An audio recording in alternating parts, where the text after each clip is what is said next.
étant entendu que si on a la divergence qui est majorée, c'est un si et seulement si, on sait déjà que P égale 1 fonctionne.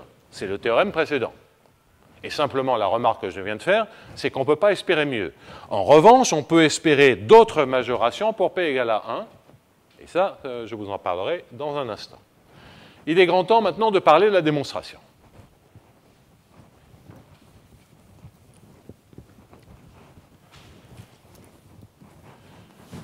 Donc, il y a l'étape de régularisation, et puis je ferai la démonstration de l'unicité formelle.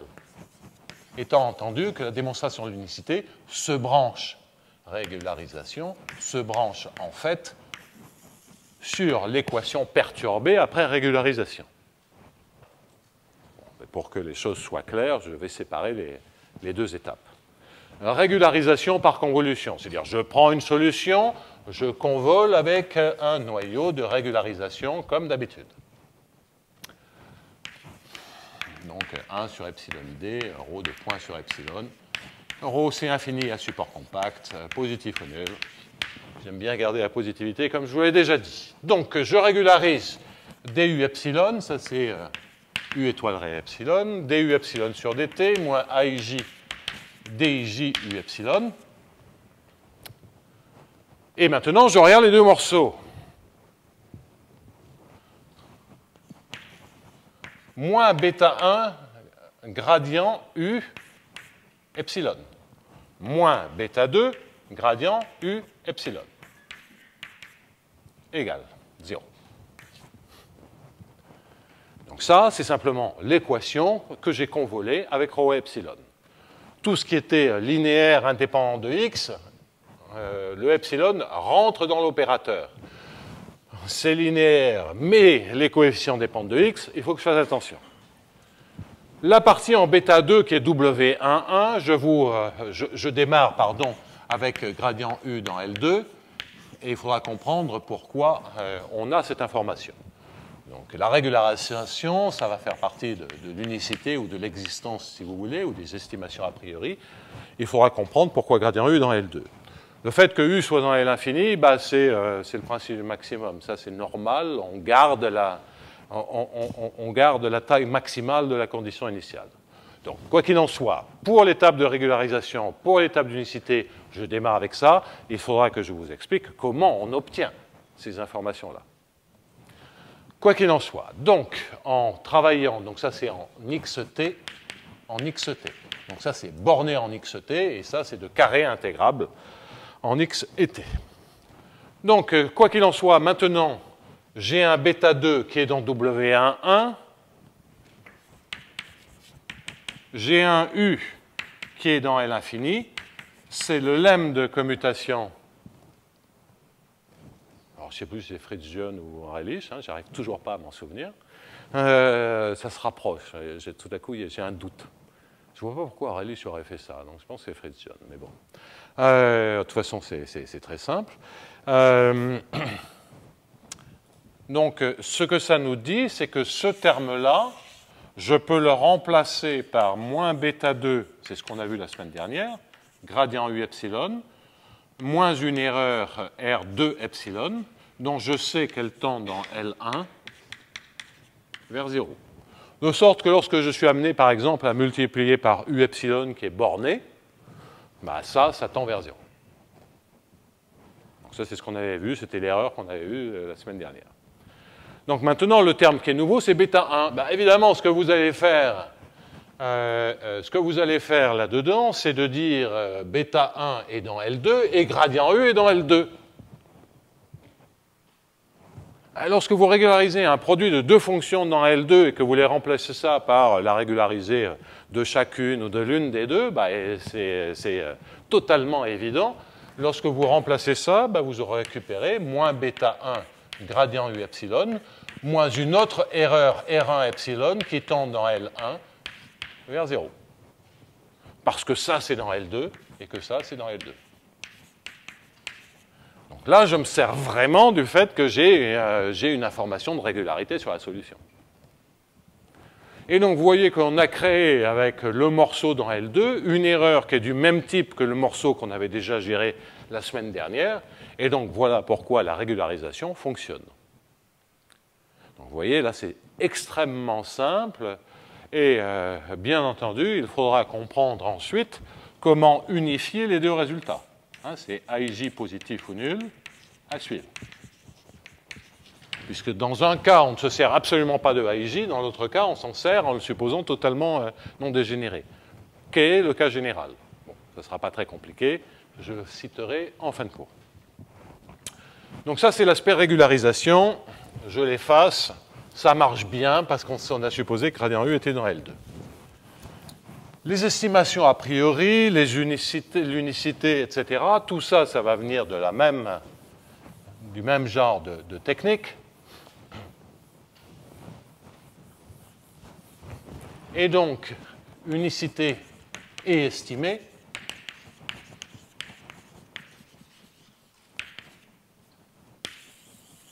Alors, donc, les bornes à l'infini, j'aurais dû le dire une fois pour toutes. C'est une fois pour toutes, les bornes à l'infini pour le problème qui est ici sont évidentes. Formellement, parce qu'on s'attend, par simple principe du maximum, à ce que U de t soit compris entre le max de U0, enfin le sup de U0, et l'inf de U0. Si vous pensez, c'est formel, donc c'est une estimation a priori, il faut ensuite la justifier, elle est évidente sur un problème régularisé.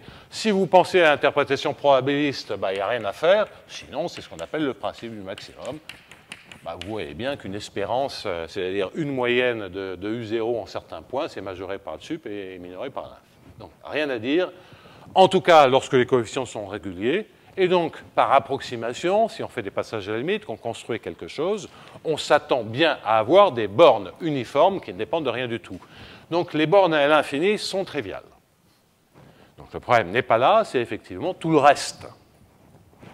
Et ces fichues hypothèses qui apparaissent ici. Alors, l'unicité, les estimations, d'où proviennent-elles? Bien, elles proviennent du fait que si je multiplie par U, normalement, vous le faites au niveau de l'équation régularisée, mais c'est pareil, j'omets les epsilon. Le fait que vous le fassiez au niveau des équations régularisées justifie tous les calculs que je vais faire. Mais, donc on ne se fait pas de soucis, c'est comme si U était régulier, et les termes de reste, on sait, on a vu la semaine dernière qu'ils ne posaient pas de problème puisqu'ils sont de la même nature que la semaine dernière. Donc vous récupérez ici AIJ, DIU, DJU, donc tout ça sont les bons termes. Et puis, vous avez B1 et vous avez B2. Bien.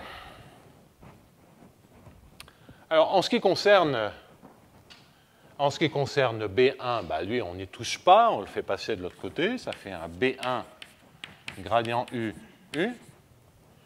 Et le terme en B2, vous le réécrivez comment? Bien, vous le réécrivez en B2 gradient de U2 sur 2. Et celui-là, vous l'intégrez par partie. Et donc, on récupère donc finalement, au final, deux termes, B1 gradient U fois U, et moins divergence de B2, U2 sur 2.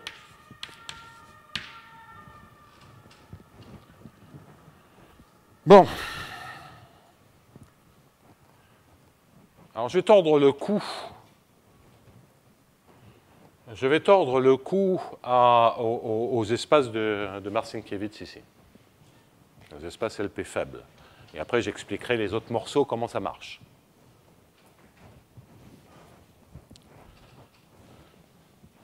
Alors, ça, il faut que je vous rappelle un certain nombre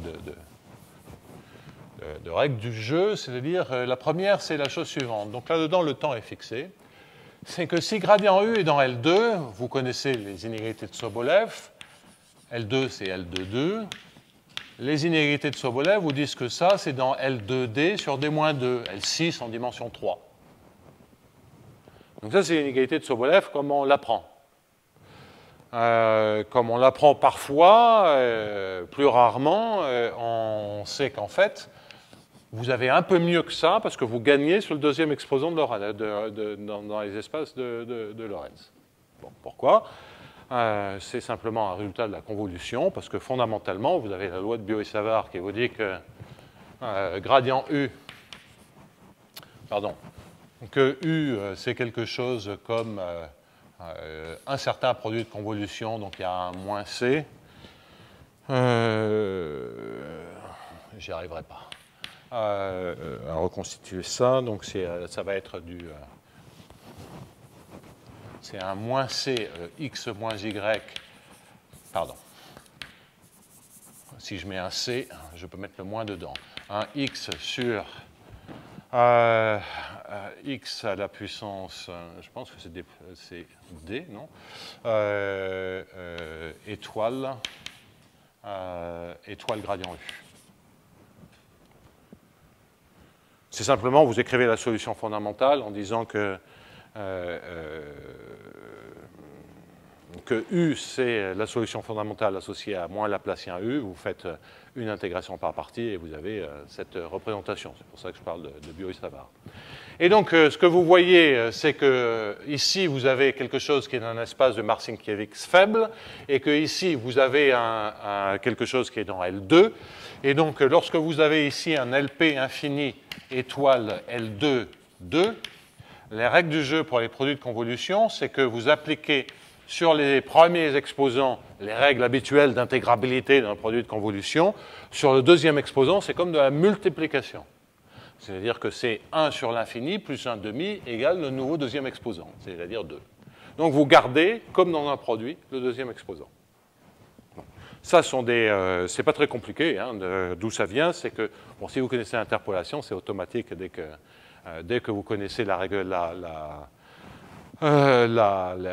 de convolution. Si vous ne connaissez pas l'interpolation, ça peut se faire très soigneusement en majorant la fonction de distribution d'un produit de convolution, et c'était O'Neill dans les années 60 qui avait établi ce genre de propriété. Alors pourquoi est-ce important ici?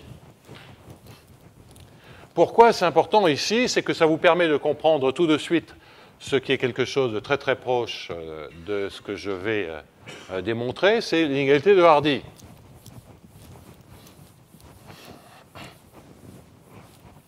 Donc en dimension supérieure ou égale à 3, elle est fausse en dimension 2, hein, toujours des divergences logarithmiques qu'on va se reprendre dans la figure tout à l'heure, une constante explicite fois gradient U carré.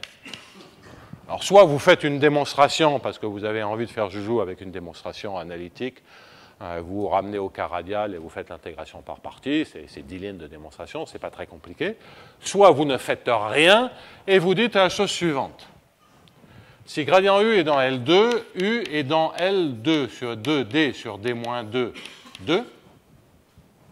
Donc U carré est dans L, D sur D moins 2, 1.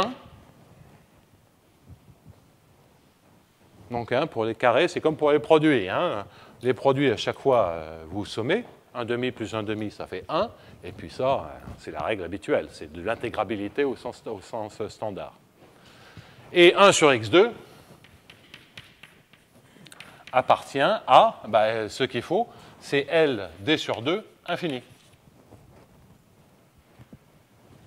Et vous voyez que le 1 plus 1 sur infini, ça fait 1, et que d moins 2 sur d plus 2 sur d, ça fait 1. Donc c'est fin de la démonstration de Hardy, c'est une ligne. Alors évidemment, il faut tout savoir sur les espaces de Lorentz. Il n'y a rien dans l'inégalité de Hardy, hein, c'est l'inégalité de Sobolev, point. Donc je me souviens, c'était Lieb qui avait écrit des articles en expliquant que l'inégalité de Hardy, c'était la vraie raison pour laquelle les électrons ne tombaient pas sur l'atome, sur le noyau.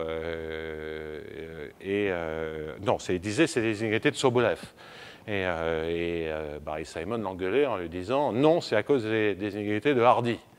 Parce qu'effectivement, c'est quand même assez troublant. Hein. Vous prenez un noyau, il y a un électron qui tourne autour, il est attiré, pourquoi il ne se casse pas la gueule sur le noyau? Alors qu'il y a une attraction. Hein, c'est parce qu'à cause de l'énergie cinétique. Hein. Donc c'est l'énergie cinétique en quantique, c'est ça. Et bon, enfin, donc je dérive un peu. Mais en fait, moi, ce que je prétends, c'est que de toute façon, c'est la même chose. C'est que Hardy, c'est une conséquence de Sobolev. Donc tout ça, c'est la même chose. Donc Donc tout ça, c'est simplement parce qu'on a mis, le dogme de la mécanique quantique, et donc l'atome ne pouvait pas tomber sur le noyau. Ça, c'est une vision déstructurée de la science. Bon, quoi qu'il en soit, voilà cette inégalité. Quel est le rapport avec ce que je vous raconte? Le rapport, il est exact, parce que vous voyez que maintenant, vous ayez 1 sur x2 ou la moins divergence de B2, et je vais rentrer la partie positive en mettant inférieur ou égal, et ici, je mets moins la partie positive. Eh bien, déjà, pour le dernier terme, c'est exactement la même démonstration. C'est que moins divergence B2 plus intégrale de U2, éventuellement avec ce major, et c'est lié par C0 fois, et c'est lié aux inégalités de Sobolev, etc. En fait, c'est à la meilleure constante des inégalités de Hardy, si vous voulez faire les choses beaucoup plus finement. Et c'est, vous avez moins divergence B par symétrisation, moins divergence B plus dans LD sur 2 infini, fois gradient U dans L2, au carré. Le IJ qui est ici, DI, DJU, comme il est strictement positif, il se minore par nu fois l'intégrale de gradient U carré. Donc, vous avez le droit de consommer un petit peu de la norme de gradient U carré. Il va falloir que ceci soit inférieur à nu. J'aurai un autre terme du même type avec le B1, et donc il va falloir que la somme des deux consommations de gradient U carré soit plus petite que nu. Et à ce moment-là, j'aurai absorbé ces deux termes-là. Bien. Donc, dans le cas LD sur 2 infini, voilà comment je majore ce terme-là. Bien, ici, c'est exactement la même chose. Qu'est-ce que je commence par faire? Bien, je commence par faire l'inégalité de Cauchy-Schwarz, par exemple, intégrale de gradient U carré 1,5, et puis je me ramène au cas précédent avec B1 norme au carré fois U2, par exemple. Et B1 carré fois U2, je n'ai pas grand-chose à dire, puisque si B1 est dans LD infini, B1 carré est dans LD sur 2 infini. Bon, revenez à la définition, c'est immédiat. Et donc, je suis ramené au cas précédent, je consomme à travers les espaces de Marcinkiewicz, les espaces LP faibles, je consomme du gradient U carré, j'en ai nu là, si les contributions ne sont pas trop grandes, c'est gagné. J'absorbe les termes qui sont à droite, et j'ai une magnifique inégalité d'énergie qui me donne l'unicité, parce que cela me dit que ceci est inférieur ou égal à, en éliminant ce terme ou en gardant un U sur 2 est inférieur ou égal à 0. J'ai une inégalité d'énergie qui montre l'unicité, qui montre la borne sur gradient U dans L2. Bon, fini. Pour la partie, ça vous montre bien comment les espaces LP faibles apparaissent naturellement dans la question. Je vous ai montré à travers le petit argument radial ou probabiliste pourquoi c'était optimal. C'est le bon scaling. Donc c'était normal qu'on tombe sur quelque chose qui soit pile ce qu'il fallait. Alors évidemment, il y a tout le reste. Le reste, il est meilleur, donc ça devrait être plus simple. Donc je vais en traiter un, vous verrez effectivement. Je vais prendre maintenant un morceau B1 dans L2, étant entendu que l'autre terme, vous avez compris que ça marche pareil. Alors, si je fais ceci et que je majore brutalement par l'intégrale de B1 dans LD, j'ai un petit problème. Donc, j'ai plus un terme qui est du même nature. Si je fais des majorations brutales, je vais dire quoi? B1 dans LD, gradient U dans L2, et toujours Sobolev, U dans L2D sur D-2. C'est effectivement ce qui permet de comprendre pourquoi LD est à la bonne dimensionnalité pour l'équation de la pour l'équation qui est parabolique qui est ici.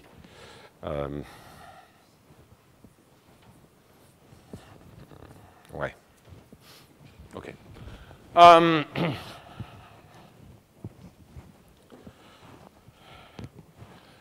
En fait, on peut faire une analyse dimensionnelle et comprendre que pour que ce terme ait dimensionnellement la même taille que ceci, comme ici vous avez dérivée seconde, vous avez 1 sur longueur au carré, il faut que B, ça soit comme un 1 sur une longueur, et ça implique LD. Bon, je ne veux pas trop insister là-dessus. Effectivement, ce sont les exposants qu'il faut, parce que 1 sur D plus 1 demi plus D-2 sur 2D, ça fait bien 1. Néanmoins, si vous faites ça, comme d'après Sobolev, L2D sur D-2, ça se majore par du gradient U carré, vous récupérez la norme LD. C'est le même argument que précédemment, mais en moins fin. Et là, je ne fais pas d'hypothèse sur la taille. Maintenant, ce qui est beaucoup plus simple d'observer, c'est que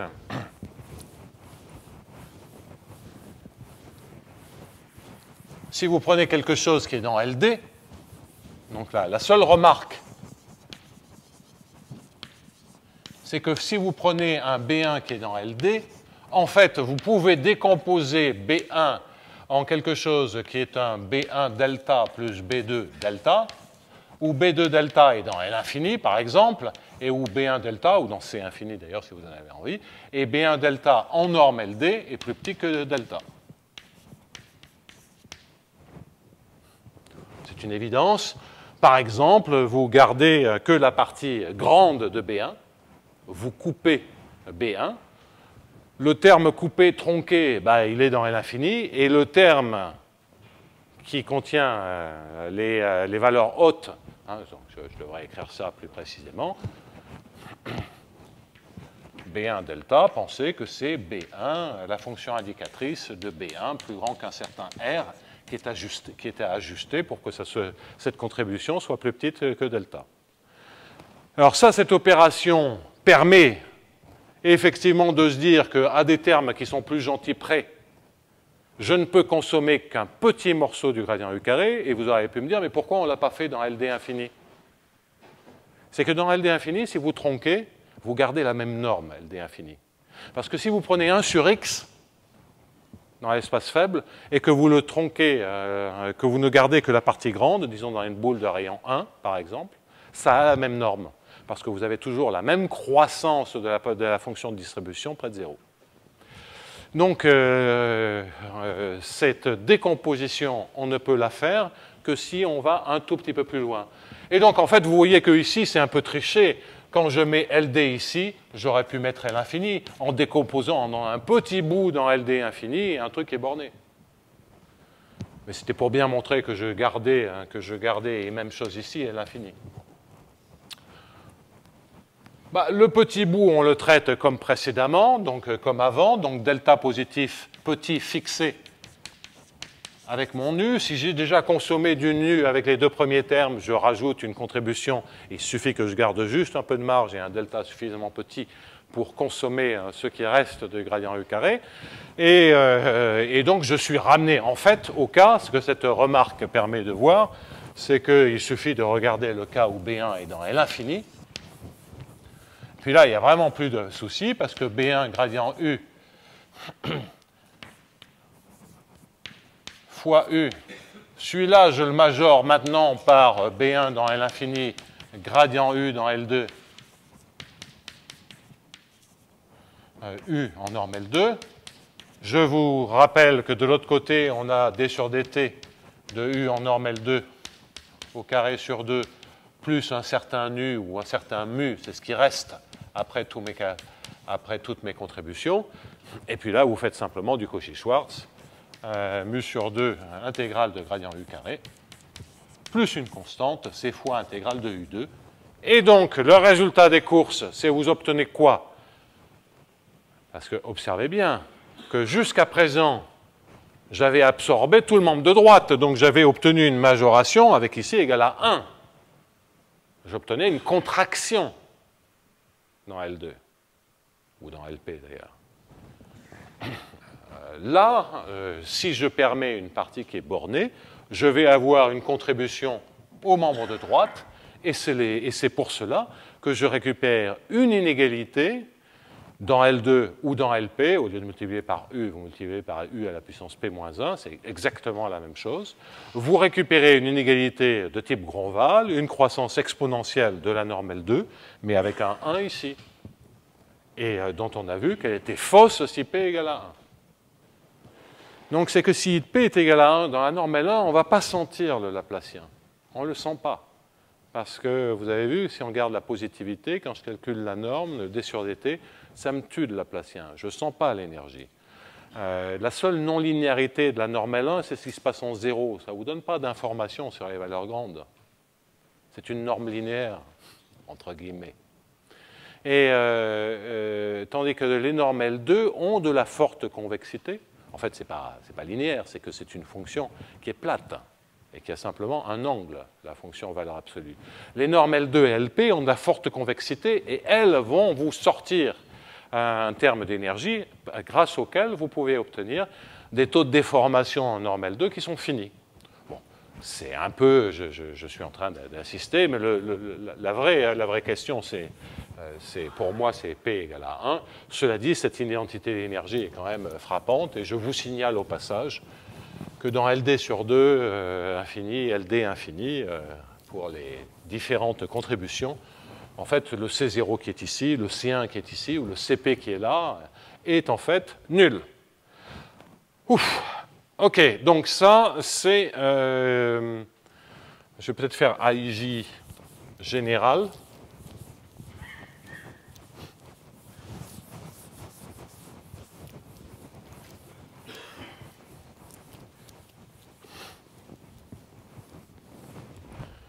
Bon, alors je vais commencer donc en remarque. Quel est l'énoncé général qui permet de mettre bout à bout le théorème 1 et le théorème 2? Alors toujours pareil en dimension supérieure ou égale à 3 et un AIJ positif ou nul. Bon, alors déjà, quelle est la régularité dont on parle? C'est il existe un unique U qui est, je commence par le résultat, je mettrai les hypothèses après.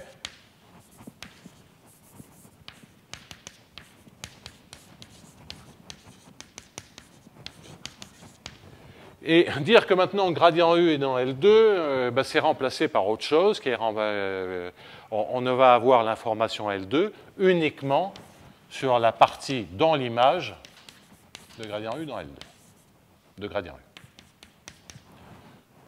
Donc, ce sont mes hypothèses. Alors, quelles sont les hypothèses? Je vais commencer, puis vous voyez bien comment on va faire les choses. Donc, si B est égal à bêta 1 plus bêta 2, et sur bêta 2, je vais supposer que c'est W1, 1, pas de changement. C'est là dont je m'étais servi qu'on était de carré intégrable. Et donc, en fait, on ne va pas dire que c'est dans L2, on va dire que c'est dans L2, mais que c'est dans l'image. Et donc là, ce que l'on va dire, c'est que PV de bêta 1 est égal à bêta 1 et dans L2. C'est ça qui va jouer. Alors ça, c'est assez intéressant parce qu'on est en train de dire qu'effectivement, des drifts, on peut gagner si ces drifts sont dans l'image par la matrice de diffusion. Je le fais dans le cas de linéaire parce qu'on comprend bien. Ça, en proba, c'est quelque chose d'absolument fondamental. Hein, c'est tout ce qui est à base de transform Edgar-Sanov.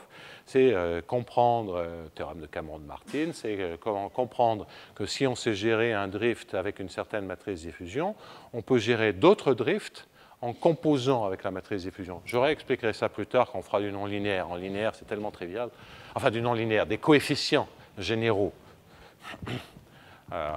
Mais je voulais en tout cas montrer dans le cas linéaire, avant de se lancer dans les choses plus compliquées, pourquoi c'est très naturel. Parce qu'effectivement, ça veut dire qu'on ne voit dans le produit scalaire B gradient U que la bonne partie du gradient que l'on contrôle par l'identité d'énergie. Bon, alors ça c'est la première hypothèse. Sur la deuxième hypothèse, vous voyez très bien comment ça va marcher. Alors je vais prendre un bout avec B1. Vous continuerez tout seul après. Si B1, alors là, qu'est-ce que je vais dire? Même chose, c'est que je vais avoir besoin de dire que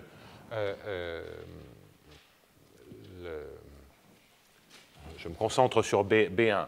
Donc je vais dire que B1 est égal à PVB1, parce que là, je vais me servir vraiment complètement de la...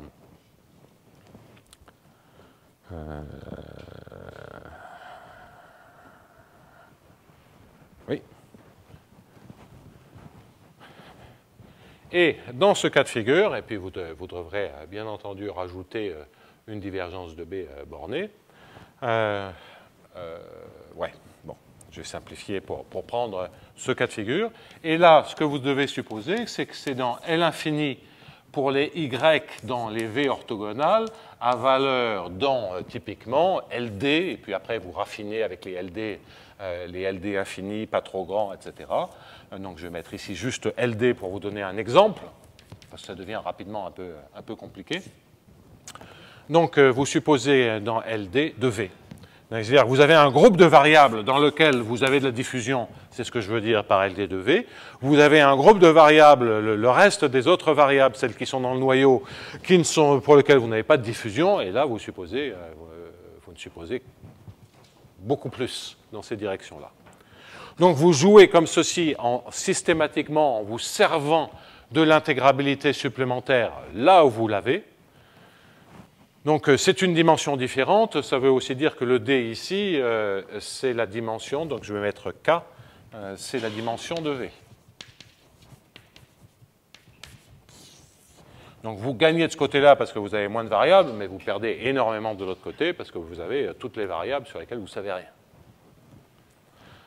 Voilà, donc il est possible, et je ne veux pas, c'est assez long à finir, et puis vous devez avoir besoin d'une partie aussi dans la divergence et majorée, comme d'habitude.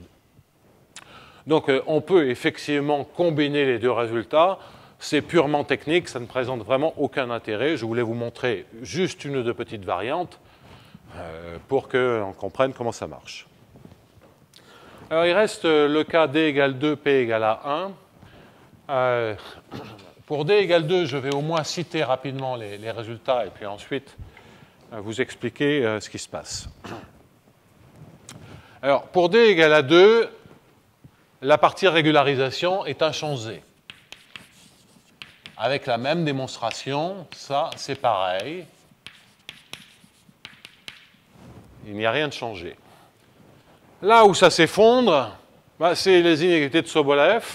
Donc, c'est toute la partie qui est ici. Donc, en dimension 2, ce qui ne marche plus, c'est ça. Parce qu'en dimension 2, 2D sur D-2, c'est l'infini, et gradient U dans L2 ne vous dit pas que U est dans L infini. Ça, c'est faux. Le mieux que vous ayez, c'est que l'exposant, que U carré est exponentiellement intégrable avec un alpha strictement positif. Donc, vous perdez un facteur logarithmique par rapport à ce que j'indiquais. Bon, le résultat qui marche, c'est de dire B1 plus B2. Pour B1, je vais supposer qu'il est dans L2 log plus L infini. Et pour B2, je vais supposer que moins divergence B plus est dans L1 log plus L infini. Je rajoute le log que j'ai perdu, enfin, le passage de L infini à l'exponentielle que j'ai perdu d'un côté, il faut que je le compense de l'autre. Je le compense sur les B. Je le compense sur les B. Et qu'est-ce que je veux dire par L2 log L? Je veux dire que ce sont les fonctions telles que l'intégrale de f carré log de f soit intégrable. Et que L log L, c'est simplement la même chose. L1 log L, c'est l'intégrale de f log f. Bon, vous voyez que vous passez toujours de l'un à l'autre en prenant le carré. Hein, et le carré, lorsque vous mettez f égale G2, vous ne récupérez pas un log au carré, ça vous fait 2 fois le log.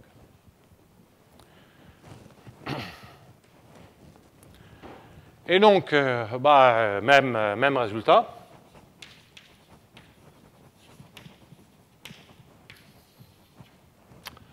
Même résultat, et que dire là-dessus, si ce n'est que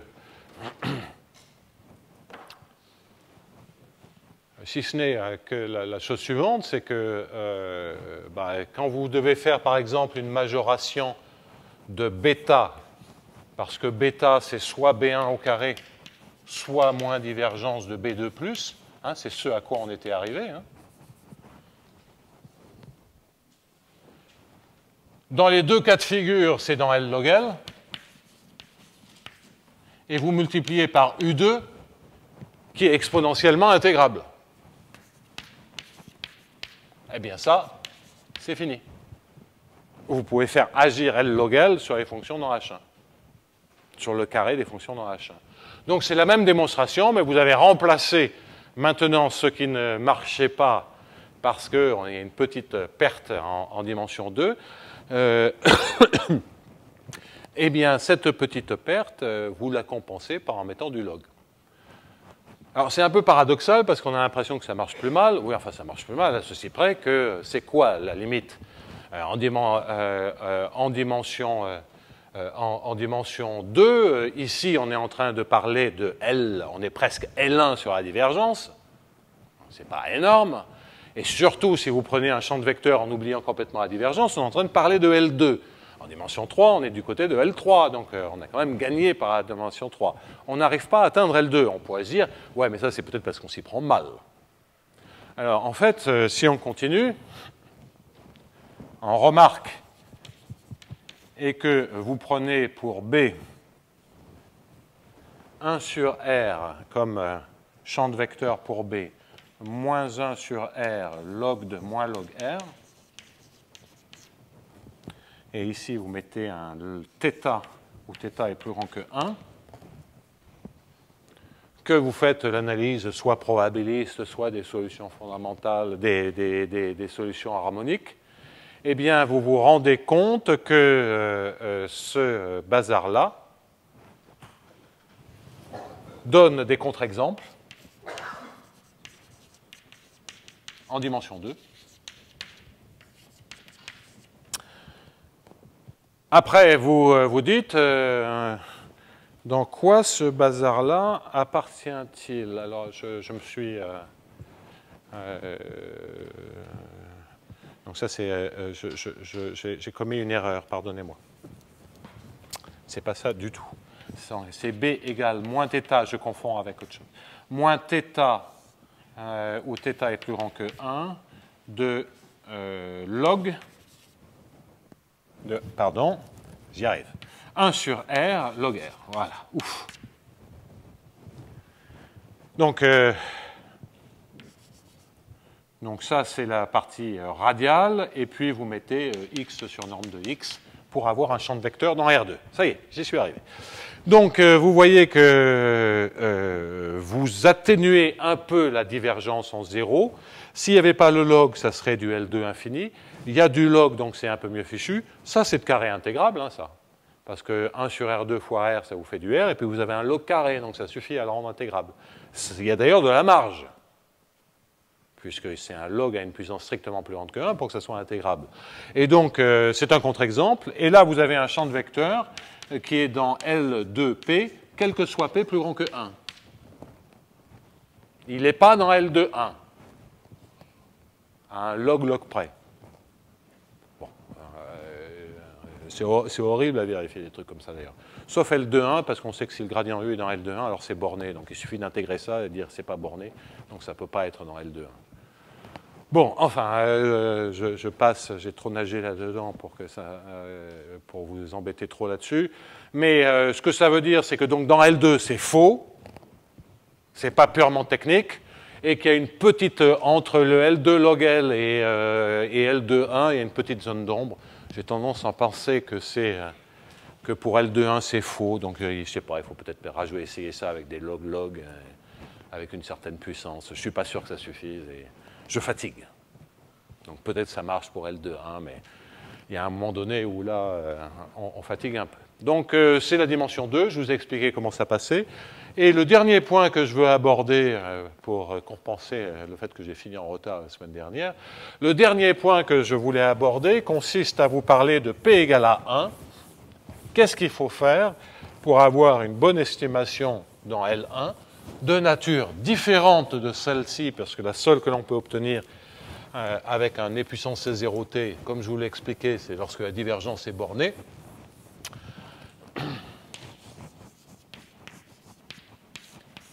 Et donc, P égale à 1. Et donc là, ce que je vais chercher, c'est une majoration en C de T. Alors, typiquement, vous pouvez penser C0 et puissance C1T. C'est ce qu'on obtiendra par la suite. U0 dans L1, excusez-moi. En fait, on obtiendra quelque chose qui est même plus précis que ça. C'est une fonction qui est continue croissante, qui dépend de la condition initiale. Le comportement 0 dépend de la condition initiale, mais vous savez qu'il y a une constante absolue. La manière dont la norme L1 tend vers la norme U0 dépend de pas mal de choses. Mais en tout cas, ce que vous savez, c'est que C est une fonction continue croissante, à comportement au plus exponentiel à l'infini, et qui tend vers 1 quand t tend vers 0. Je ne suis pas en train de dire qu'elle est dérivable en 0 ou qu'elle a un taux de variation borné en 0. Sinon, j'aurais la divergence bornée.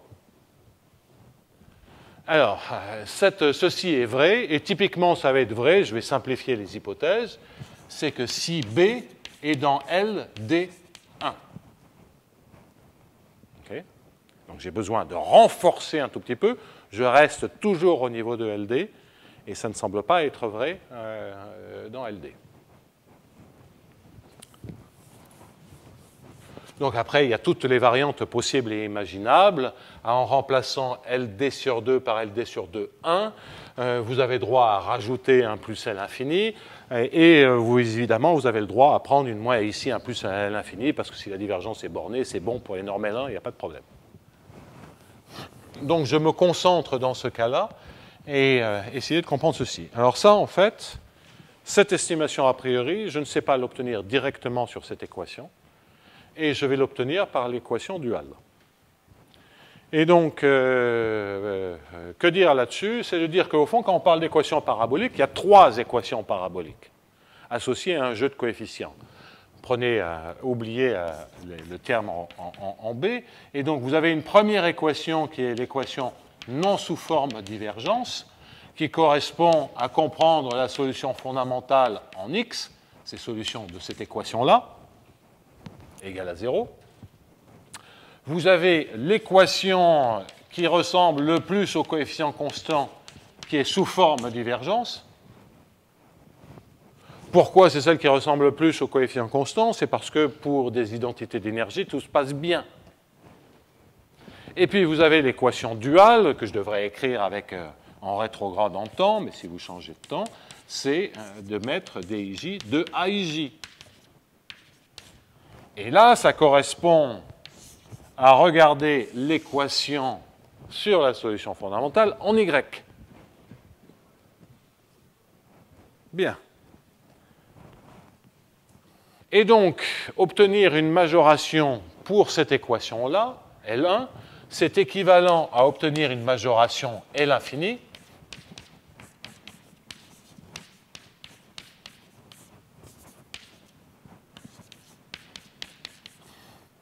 pour l'équation duale, à savoir pour celle-ci.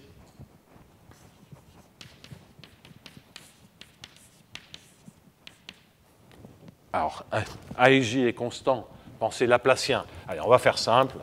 On va prendre moins 1,5 de laplacien. Hein, ça sera aussi bien. On est dans le cas strictement elliptique. Donc ici, ce que l'on va récupérer, c'est plus ou moins, ça n'a rigoureusement aucune espèce d'importance, divergence BV. Donc c'est par dualité, c'est simplement parce que si je dis, si j'écris l'intégrale de U0 V de grand T, comme j'ai changé le sens du temps, c'est U0 V de T est égal à l'intégrale de U de T fois V0.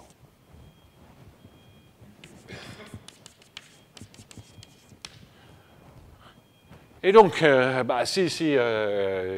c'est le principe de l'équation duale. Si vous faites ceci, eh bien, qu'est-ce que vous en déduisez? Vous en déduisez que si vous avez des bonnes majorations L infini sur V, vous avez des bonnes majorations L1 sur l'autre. Clair.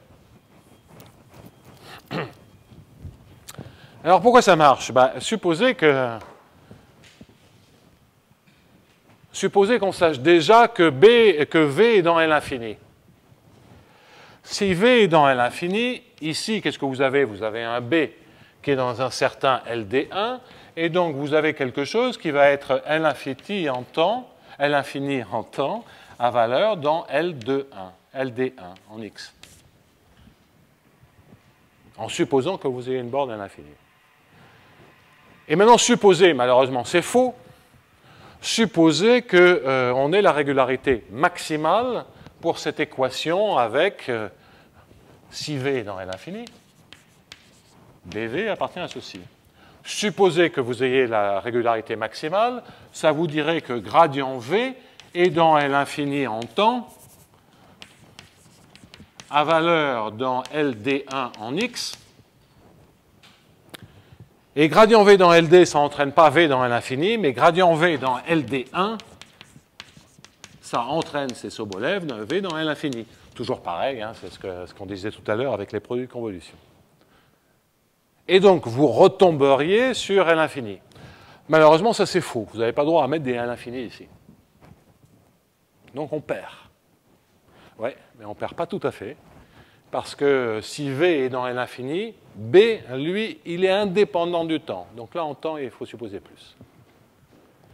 Et le fait qu'il soit indépendant en temps vous dit que c'est beaucoup mieux que L infini en temps. Parce que V, c'est comme une constante, donc c'est comme si c'était indépendant du temps. Et là, ça devient vrai. Bon. Mais c'est en prenant mes désirs pour des réalités. Donc, comment je vais boucler dans tout ça?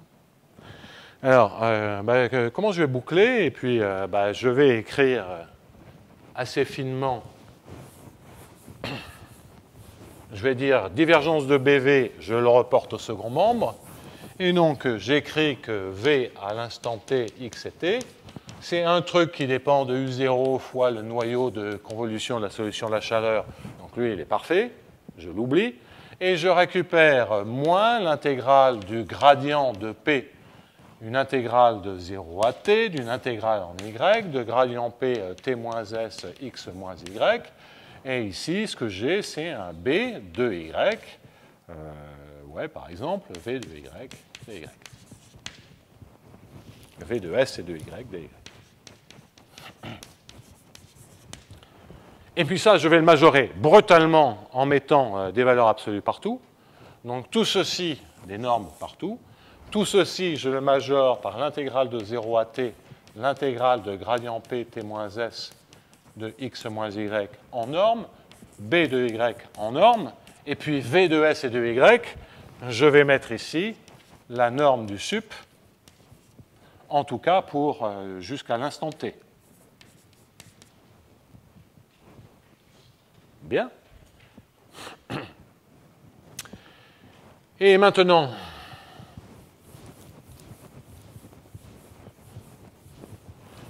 vous voyez que le temps disparaît, et je peux calculer gradient P, c'est quoi? Alors déjà, P, c'est exponentielle moins x2 sur 2t, divisé par 2πt à la puissance d sur 2. Et donc, gradient P, ça se comporte comment? À des constantes qui n'ont absolument aucune espèce d'importance. C'est x et puissance moins x2 sur 2t et t à la puissance d sur 2 plus 1. Donc j'ai dérivé. Et maintenant, ce que j'observe, c'est que je peux faire, il n'y a plus la seule dépendance en temps et dans la solution fondamentale. Et donc, je peux intégrer par rapport à la solution fondamentale. Donc ça se calcule explicitement. Donc si vous faites l'intégrale de 0 à t de cette expression, c'est-à-dire de x et puissance moins x2 sur 2s sur s à la puissance d sur 2 plus 1, ds. Alors, vous faites le changement de variable. Si vous alliez de 0 à l'infini, vous trouveriez la norme du gradient de la fonction de Green dans l'espace tout entier, c'est-à-dire 1 sur x à la puissance d moins 1. Mais ici, on va le faire beaucoup plus explicitement. Donc, vous faites le changement de variable x2 sur 2s égale sigma. Donc, l'intégration de 0 à t devient une intégration de l'infini à x2 sur 2t. Ça semble correct. Le e puissance moins x2 sur 2s devient e puissance moins sigma. Alors, il ne reste plus qu'à comprendre quelles sont les puissances de S que l'on a là-dedans.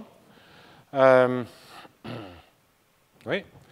Alors, en S, vous avez du sigma qui n'a absolument aucune espèce d'importance. Alors, déjà, le S, c'est du sigma à la puissance moins 1. Donc, ça me fait ici un sigma à la puissance d plus 2, d sur 2 plus 1. Le ds, c'est vous fait tomber, c'est 1 sur sigma, ça fait donc moins, ça fait du d sigma sur sigma 2, donc ça fait du d sur 2 moins 1 d sigma. Et ensuite, il y a toutes les puissances de x. Je ne garantis pas cette puissance, hein, je la fais trop vite, hein, mais la puissance ici n'a aucune espèce d'importance. C'est une intégrale qui se comporte très bien. Et ce qui m'intéresse, c'est qu'est-ce qui se passe quand t tend vers 0. Quand t tend vers 0, cette intégrale, vous voyez qu'elle a tendance à s'écrouler, sauf en x égale à 0. Alors, en x égale à 0, on vient à la singularité. Donc, en singularité, regardons tranquillement, j'essaie de me presser, mais je vais me tromper si je fais ça. Le S à la puissance d plus 2 divisé par 2, comme c'est du x carré, ça me fait déjà du 1 sur x à la puissance d plus 2. Le x qui est en haut, ben, il reste. Et il reste le ds qui me donne un 1 sur x2. À quelques erreurs de calcul près. Et d'ailleurs, j'en ai commises, parce que c'est absolument pas ça que je dois trouver. C'est du xd, c'est du xd moins 1, et c'est évident parce que le ds sur s, les coefficients s'en vont. Donc ça me fait du xd, et j'ai du x en 1 en haut, donc c'est 1 sur xd moins 1. Bon, on fait le changement de variable, voilà ce qu'on trouve. Alors donc maintenant, je réécris et je conclus, en vous expliquant le principe de la démonstration. C'est une borne à l'infini très inhabituelle.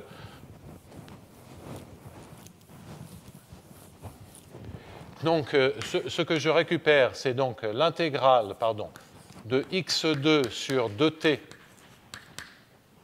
en e puissance moins sigma, une certaine puissance ici, sigma à puissance alpha, qui n'a aucune espèce d'importance, et de toute façon, c'est une bonne intégrale, qui est, il n'y a pas de singularité ni en 0, hein, d est supérieur ou égal à 2, donc il y a alpha est positif ou nul, il n'y a aucune singularité dans cette intégrale, ni en 0, ni à l'infini. Bien.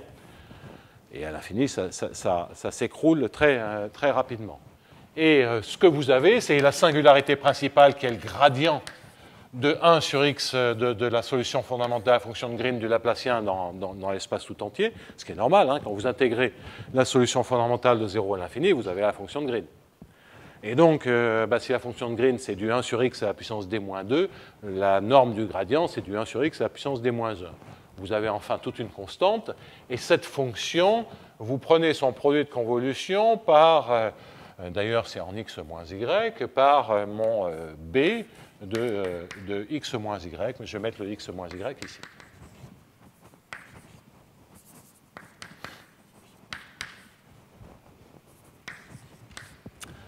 Donc ça, maintenant, je sais que c'est dans LD1. Et ça, qu'est-ce que je sais? Eh bien, ça, c'est certainement majoré, donc ça se comporte comme dans du LD sur D-1 infini. Donc là, je sais que ça marche, c'est-à-dire qu'a priori, le membre de droite, il se majore par la norme à l'infini. Mais ça, ce n'est pas suffisant, parce que ça me dit que la norme à l'infini se majore par la norme à l'infini. À ce moment-là, donc, il faut en faire un cran de plus et de regarder la majoration plus précisément. Donc, si on a une constante qui tend vers 0 ici, puisque tout ceci, c'est ce qui multiplie la norme à l'infini, quand t tend vers 0, je saurai que pour t petit, je peux majorer la norme à l'infini par un petit morceau de la norme à l'infini plus quelque chose de bon. Et ça me donnera la majoration que je veux, en réitérant l'argument. Et ça me dit aussi que la constante, elle peut tendre vers 1 si le morceau qui est là tend vers 0.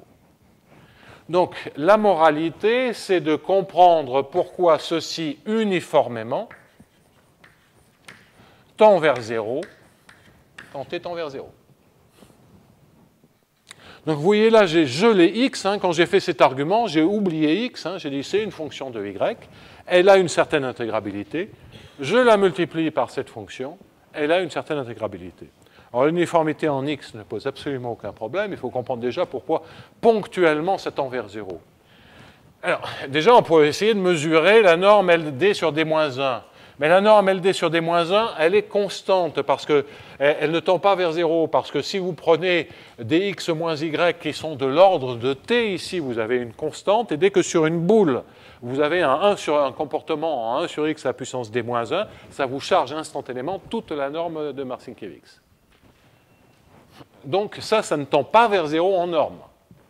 En revanche, ça tend vers 0 dans des normes plus faibles, parce que ponctuellement, quand t tend vers 0, ceci tend vers l'infini, et ça tend vers 0. Donc vous avez une situation où si vous regardez la fonction 1 sur x, y à la puissance d-1, l'intégrale de y2, je prends x égale à 0, à l'infini de e puissance moins sigma, sigma alpha, d sigma. Bien, cette quantité, en norme, LD sur D-1 infini, elle est constante, elle est en fait semblable à 1, elle est quasiment indépendante du temps quand t tend vers 0. En revanche, cette fonction-là, ponctuellement et en fait uniformément loin de 0, quel que soit y différent de 0, elle tend vers 0. Donc qu'est-ce que ça veut dire? Ça veut dire que pour des normes LP plus petites, ça tend vers 0. Mais ça suffit à assurer que cette intégrale tend vers 0, parce que par densité, vous approchez B par quelque chose d'un peu meilleur. Le petit morceau, il est petit, et l'autre morceau, comme il est un peu meilleur, on sent la convergence vers 0 de la fonction. Donc, ce que vous en déduisez, et donc on est obligé de le faire comme ça, on pourrait se servir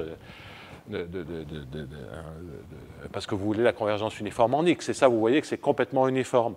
Donc, le fait que ça tende vers 0 et que ça, c'est un élément fixé de LD1, nous dit bien que ceci tend vers 0 uniformément en x quand t tend vers 0 plus, et voilà comment on obtient une borne à l'infini qui nous donne une borne à 1. En rentrant un tout petit peu plus que LD ou LD infini, puisqu'on est obligé de prendre LD1. Donc voilà le principe de la démonstration. C'est une démonstration, on refera plus tard des démonstrations comme ça pour obtenir des majorations fines de certaines solutions fondamentales. C'est un peu technique, on perd un tout petit peu, mais P égale à 1, comme je vous l'ai déjà expliqué, ça demande beaucoup plus et ça vous donne tout de suite des informations sur la solution fondamentale. Je conclus là donc le cas particulier où les AIJ sont constants et j'arrête pour aujourd'hui. On se revoit dans 15 jours. Tout ça pour dire que si on doit résumer, dans le cas de coefficients constants, on a compris que effectivement ce qu'on faisait avant, en tout cas dans le cadre à l'infini, marche pareil, c'est-à-dire dans le cas du premier ordre, ça marche pareil.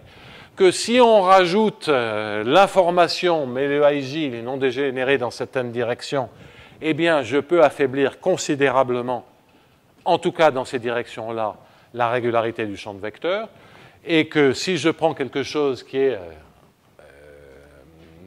défini positif, c'est-à-dire uniformément un opérateur de second ordre qui est uniformément elliptique, donc on comprend pourquoi la limite d'intégrabilité, c'est dans LD. Et on a vu que c'était essentiel optimal. Ça, tout se passe autour de LD, avec des logs en dimension 2, des 1 infinis suivant les... Mais tout se passe autour de LD.